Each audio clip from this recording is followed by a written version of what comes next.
เลิกงานแล้วไปแวะซูเปอร์มาร์เก็ตพี่น้องได้กุ้งมา2 กิโลซื้อแบบแช่แข็งมาเด้อเพราะว่ายังค่อยจะมาแช่แข็งไว้กุ้งงามพี่น้องสดแท้ว่ากำลังสดเขียวอำลำเลยพูดอ่ะเพราะว่าเขาเห็นเขาจะมาวางขายยังเขียวอำลำเลยเขาก็เลยบอกว่ามีเป็นกล่องบ่ถ้ามีเป็นกล่องแล้วเอามาให้ค่อยได้ค่อยจะซื้อ2 กิโลพี่น้องสะอ่อนเขียวอำลำเลยอันนี้ราคาเด้20 ยูโร98อันนี้ราคามันพี่น้อง2 กิโลว่าเส้นซะลากกะซื้อหอยนางรมมานำบ่แม่นได้หอยแมลงภู่แต่ว่ากระเจ้าแกะเรียบร้อยแล้วค่อยก็ซื้อแบบแช่แข็งมาเพราะว่ายังก็จะไปแช่แข็งไว้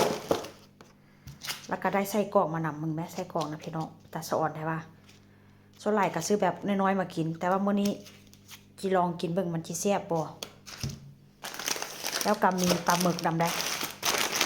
ปลาหมึกนี่ซื้อปลาหมึกแบบเป็นวงกลมนะพี่น้องอันนี้ก็เป็นปลาห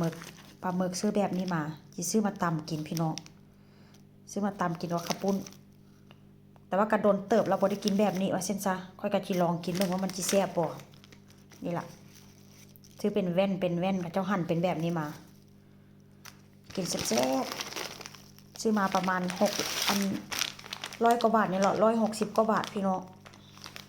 นี่แหละแล้วอันนี้ก็เป็นหอยแมลงภู่ด้วยพี่น้องหอยแมลงภู่เขาเจ้าแกะมาเรียบร้อยมีแต่ว่ามาล้างแล้วก็กินได้เลยบางคนก็เจ้าก็บ่ได้ล้างเด้ค่อยก็ส่วนหลายก็บ่ได้ล้างพี่น้องต้มแล้วก็กินได้เลยว่าเช่นซะค่อยคิดว่าเขาเจ้าน่าจะผ่านความร้อนมาได้แล้วล่ะแต่ว่าก็คือว่าหั่นล่ะ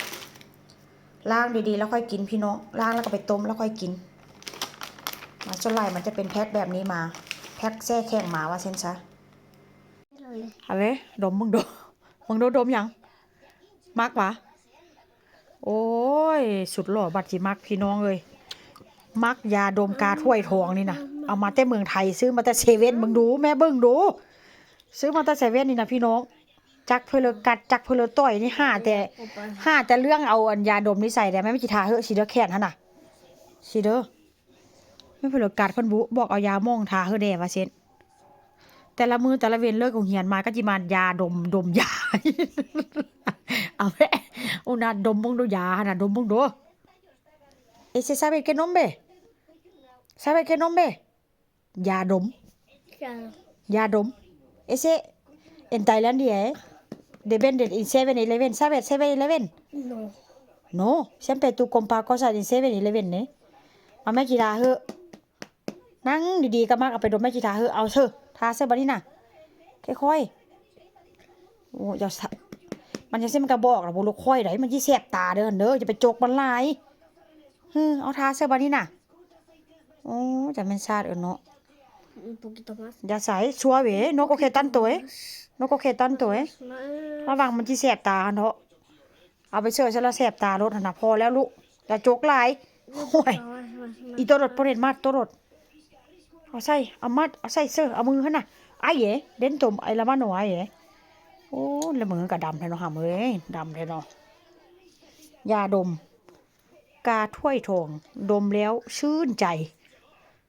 อย่าไปจกมันเลยมันแห้งมีหน่อยจะได้กลับง่ายกว่าเมืองไทยนี่นะห่วย